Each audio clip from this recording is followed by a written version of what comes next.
آج کی یہ محفل بڑی خوبصورت محفل، یہاں کے لوگوں نے بڑی محنت مشقتوں کے ساتھ سجایا۔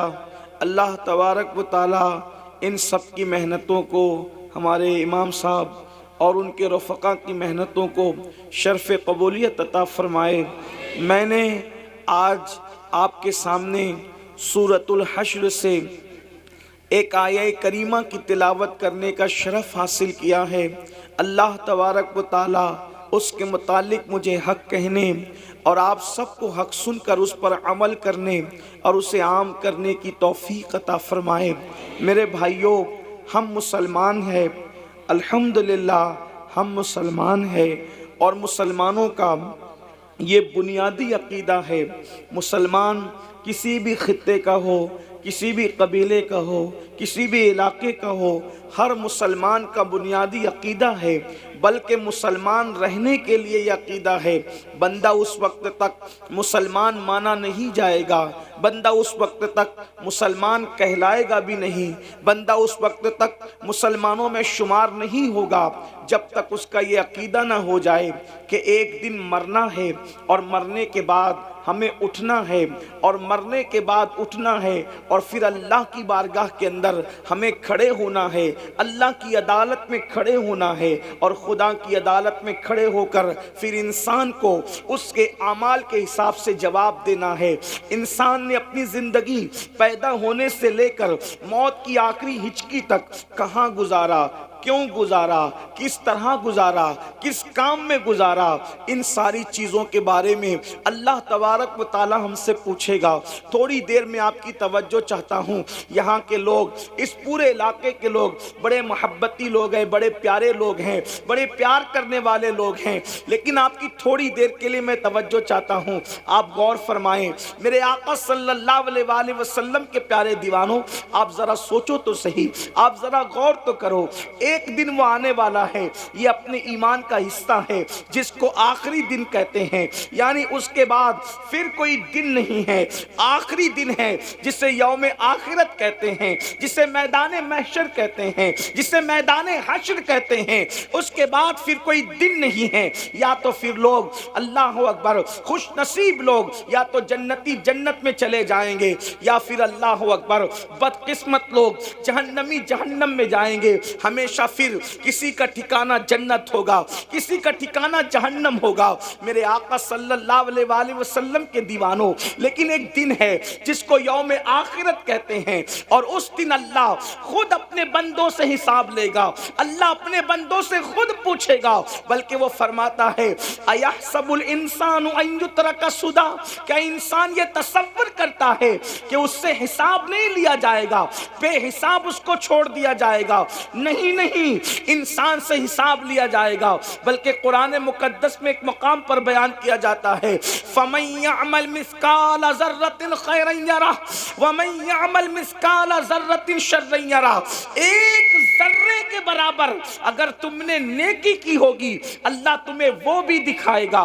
ایک ذرے کے برابر اگر تم نے بدی کی ہوگی، اللہ تمہیں وہ بھی دکھائے گا۔ اللہ اکبر۔ اس دن کے لیے قرآن ہمیں دعوت فکر دیتا ہے، اس دن کے لیے قرآن ہمیں دعوت فکر دیتا ہے، دعوت عمل دیتا ہے۔ اب میری گزارش والنٹیئر سے بھی ہے کہ وہ بھی چپ خاموش بیٹھ جائیں۔ پبلک چپ ہو گئی ہے، والنٹیئر سے گزارش ہے، یہ بھائی جو ہے نا، یہ پیلی ٹوپی والے بھائی، ان سے گزارش، وہ سن نہیں رہے شاید۔ بھائی صاحب اللہ پہ رحم فرمائیں، ان سے وہ بھائی سے جو آپ کے آگے چل رہے ہیں ان کو منع کر دیں، بس اب آپ بھی بیٹھ جائیں۔ اللہ خاکسارانِ حق جو تشریف رکھے۔ اب اللہ آپ سب پہ رحم کرے۔ دیکھیے آپ لوگ محبت بہت کرتے ہو، اور اللہ یہ کرے یہ محبت قبول ہو، اور یہی محبت ہمیں آخرت میں نجات کی راہ کی طرف لے جائیں۔ دیکھو سب لوگ بہت سکون سے سن رہے ہیں، اب کوئی کسی کو کچھ نہ کہے، والنٹیئر بھی اپنی جگہ لے لے۔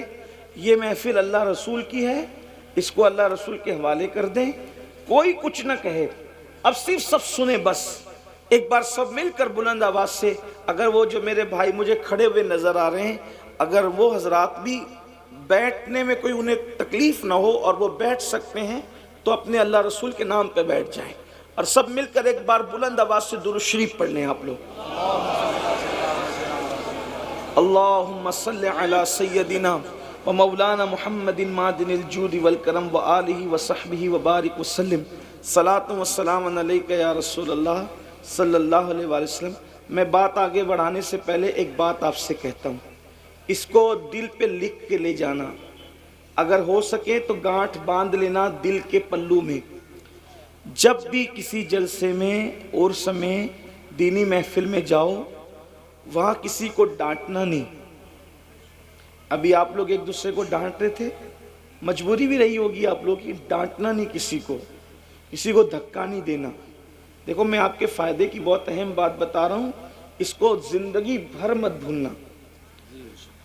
کسی کو ڈانٹنا نہیں، کسی کو دھکا نہیں دینا، کسی پہ غصہ نہیں کرنا، کسی کی انسلٹ نہیں کرنا. وجہ کیونکہ ہمارے آقا علیہ السلام نے فرمایا، ہماری سرکار کا فرمان ہے، جہاں 40 مومن جمع ہوتے ہیں ان میں ایک اللہ کا ولی ہوتا ہے. جہاں 40 مومن جمع ہوتے ہیں ان میں ایک اللہ کا ولی ہوتا ہے. اب یہ ہزاروں کا مجمع ہے، اب اس میں کون اللہ کا ولی ہے کسی کی پیشانی پہ نہیں لکھا. اب آپ نے کسی کو ڈانٹا تو ہو سکتا وہی ولی ہو، آپ نے کسی کو دھکا دیا ہو سکتا ہے وہی ولی ہو. تو اب آپ تو آئے تھے جلسے میں اپنی آخرت سدھارنے کے لیے، لیکن آپ نے ولی کو ڈانٹ کر اپنی آخرت خراب کر لی، ولی کو دھکا دے کر. کیونکہ ولایت پیشانی پہ نہیں لکھی ہوتی. بہت ممکن ہو کہ اسٹیج پر جو چہرے آپ دیکھ رہے ہیں ان میں سب ولی نہ ہو، لیکن جو بیٹھے ہوئے ہو نا یہ چھپ کے عاجزی سے، ان میں کوئی ولی ہو. بہت ممکن ہے. یہ بات اچھی طرح یاد رکھیں. آج کل جلسوں کو ہم نے ایک میلے ٹھیلے کی حیثیت دے دی، بلکہ جلسوں میں آؤ تو باوضو آؤ، ٹوپی پہن کر آؤ، خوشبو لگا کر آؤ اور با ادب بیٹھو. پتہ نہیں مدینے والے جس کی محفل سجی ہے گنبد خضرا سے کب ان کی نظر اٹھ جائے، اور ان محفلوں پر ان کی نظر ہوتی ہے. ہم ان محفلوں میں آتے ہیں تو یہی سوچ کر آتے ہیں کہ پتہ نہیں ان میں کون مقبول بندہ ہوگا، اس پر نظر پڑی تو اس کے صدقے اپنا بھی بیڑا پار ہو جائے. تو اس لیے اس میں گالی گلوچ جھکم دھکی. اور یہ میں جلسوں میں ڈنڈوں کی کیا ضرورت ہے؟ یہ ڈنڈوں کے جلسے نہیں ہیں، یہ جھنڈوں کے جلسے ہیں، یہ درود و سلام اور امن و امان کے جلسے ہیں. اس لیے میری گزارش ہے کہ اس کا بہت خیال کرو. ادب، ان جلسوں میں ادب سے بیٹھنا قسمت بدل دے گا، اور ان جلسوں میں بے ادبی کرنا آپ کی آخرت کو تباہ و برباد کر سکتا ہے. اس لیے اس کا بہت خیال کرو. یہ دھوم دھام دھینگا مستی ایسا مت کرو. لیکن میں جانتا ہوں یہ جو کچھ تم کرتے ہو وہ محبت میں کرتے ہو، لیکن محبت میں بھی آپ کو ادب کا دامن ہاتھ سے نہیں چھوڑنا چاہیے. ایک بار پھر بلند آواز سے سب درود شریف پڑھ لیں.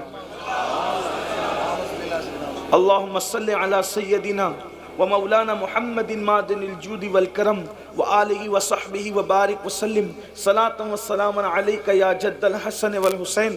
اگر میں گفتگو کرنے کی آپ مجھے اجازت دیتے ہیں تو اجازت کے طور پر اپنے آقا علیہ السلام کی بارگاہ میں بہت عشق و محبت میں ڈوب کر یہ اشارہ دینے کے لیے کہ آپ سننا چاہتے ہیں، بلند آواز سے ایک بار پھر درود شریف پڑھیں.